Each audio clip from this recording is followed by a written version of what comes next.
আসসালামু আলাইকুম। এডু এক্সপার্টের পক্ষ থেকে সবাইকে স্বাগত। আজকে আমরা দেখব কিভাবে ঘরে বসে আমরা অনলাইনে রেজাল্ট দেখতে পারি। এজন্য অবশ্যই আমাদেরকে মোবাইল অথবা কম্পিউটারে যেকোনো ব্রাউজার ওপেন করতে হবে। এখানে আমি গুগল ক্রোম ব্রাউজার ব্যবহার করতেছি। ব্রাউজারের সার্চ বারে বা অ্যাড্রেস বারে আমাদেরকে এডু অনলাইন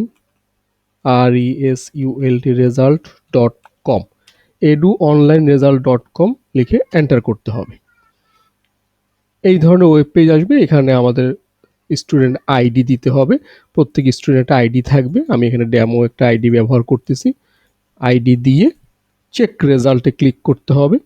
এরপরে ক্লাস কোন রেজাল্ট আমি দেখতে চাচ্ছি, কোন পরীক্ষার রেজাল্ট, এখানে half yearly exam result click করে ক্লিক ফর রেজাল্টে ক্লিক করলেই আমার এখানে রেজাল্টটা চলে আসবে। এরপর আমি চাইলে এখান থেকে পিডিএফ আকারে ডাউনলোড করতে পারি অথবা চাইলে আমি সরাসরি প্রিন্ট করতে পারি। অর্থাৎ খুব সহজেই আমরা ঘরে বসে রেজাল্ট দেখে নিতে পারি। ধন্যবাদ।